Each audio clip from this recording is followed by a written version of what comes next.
자, 여러분 안녕하세요. 깨구리쌤입니다. 지난 시간에 뭐 했죠? 지난 시간에는 이제 뭐 덧셈에 대해서 했는데, 지난 시간에 우리가 하이라이트는 이거였죠. 음수의 음수삼이 뭐냐? 마이너스는 플러스가 된다. 선생님은 어떻게 설명했나요? 우리가 어떤 수에다가, 자, 어떤 수가 여기 2가 있었어요. 여기다가 음수를 붙인다는 얘기는요, 원점에 대해서 이만큼 대칭을 하라는 얘기예요. 원점 대칭하라는 얘기. 이걸 기준으로 대칭하라는 얘기예요. 이렇게. 오케이? 그런데 여기에 음수가 또 하나 붙었어. 그럼 여기 있는 숫자는 다시 어디로 가니? 원점 대칭하니까 이쪽으로 와야 되는 거야. 그래서 2가 되는 거야. 근데 이거를 설명해보면 아무도 못해, 설명을. 이 간단한 거를. 음수를 붙였다는 거는 그렇게 되는 거야. 예를 들어 봐라.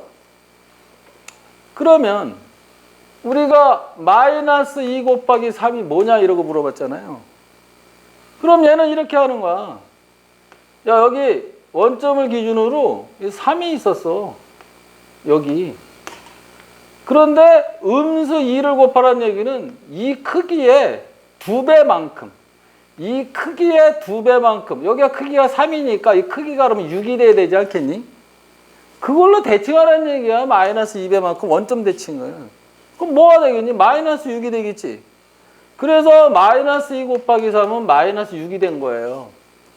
야, 그러면서 우리가 결론 하나 낼 수 있지 않니? 아, 음수를 붙이면 봐라. 여기에 이렇게 수직선이 있는데 음수 한 번 곱하면 1로 가고, 또 한 번 곱하면 1로 오고, 두 번 곱하면, 세 번 가면 1로 가고, 네 번 곱하면 1로 오잖니? 다섯 번 곱하면 당연히 1로 가겠지.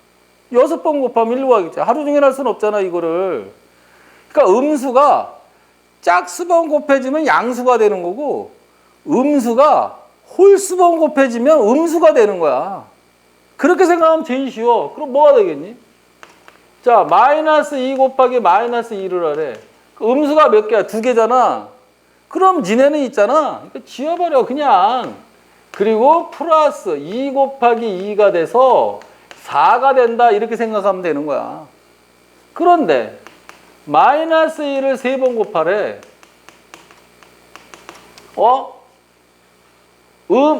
몇 개야? 홀수개잖아. 그러면 다 지워버려. 그냥 이제 플러스로 바꿔놓고 음수 붙여. 그리고 이 3번 곱하면 돼. 그래서 얼마? 마이너스 8이 되는 거예요. 알았니? 그러니까 이 부호는 신경 쓰지 말라 말이야. 부호는 신경 쓰지 말고, 음수, 양수가 이렇게 여러 개 섞여 있으면 곱하기를 하는데 음수가 몇 개인지, 홀수개면 음수 붙이고, 짝수개면 양수 플러스 붙이면 되는 거야. 그렇게 계산하는 게 여러분한테는 제일 쉬운 방법일 거예요. 물론 나한테도 나도 그렇게 계산을 합니다. 자, 지난번에 뭐 했죠? 지지난번이죠. 지지난번에 우리 개념 정리할 때 A 더하기 B는 B 더하기 A다. A 더하기 B 더하기 C는 A 더하기 B 더하기 C가 된대. 요렇게 결합을 뭘 먼저 할 거냐. 이게 덧셈에 대한 교환 법칙, 덧셈에 대한 결합 법칙. 교환은 이 숫자를 바꿨다는 거야. 교환했다는 거야, 자리를. 결합은 내가 어떤 걸 먼저 계산할 거냐 묶어서. 그게 결합 법칙이야. 그리고 곱셈에도 있어요. A 곱하기 B는 B 곱하기 A. 봐요. 바꿨죠? 그 다음에 내가 A 곱하기 B 곱하기 C를 할 건데, 이렇게 할 건데, 내가 얘를 먼저 곱하냐, 얘를 먼저 곱하냐.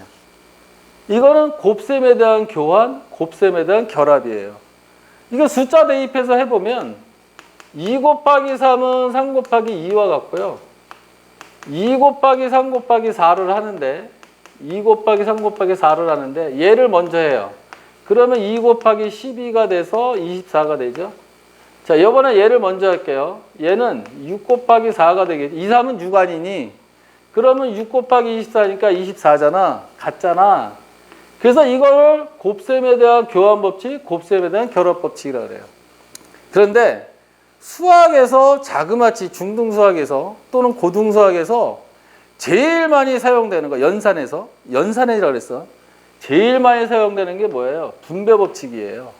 분배, 말 그대로 분배해 주는 거야.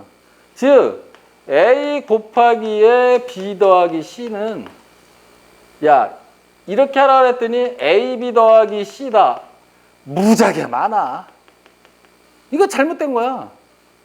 어떻게 해야 되냐면 요렇게 곱하고 요 부호가 더하기면 더하기 또 요렇게 곱해줘야 되는 거예요. 이게 맞는 거예요. 만약에 A 곱하기에 B 마이너스 C는 요렇게 곱하고 음수 요렇게 곱하고 이걸 우리가 뭐라 그런다? 분배 법칙이다 이렇게 얘기하는 거예요. 이 연산은 분배 법칙은 연습도 많이 해야 되고 정말 여러분이 많이 해야 돼요. 그럼 분배 법칙이 성립하나 안 하나를 한번 해볼게요. 자, 2 곱하기 3 더하기 4를 하려고 그래요. 그러면 그냥 우리 그냥 해보면 2 곱하기 7이니까 14가 되죠. 그런데 내가 분배 법칙을 써볼게요. 2 곱하기 3 더하기 2 곱하기 4 그러면 6 더하기 8 14 어때요? 똑같죠? 그 분배 법칙을 성립하는 걸 숫자를 집어넣어 보면 알아요. 그런데 그냥 얘 이렇게 편하게 하면 되지 왜 이걸 이렇게 하나요? 글쎄요. 그걸 왜 그렇게 쓸까요?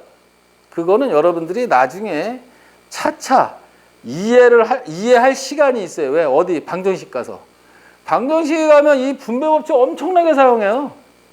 여러분들. 그러니까 지금은 그냥 이렇게 이런 분배 법칙이 있구나. 그러나 이 분배 법칙은 아주 매우 중요한 거다.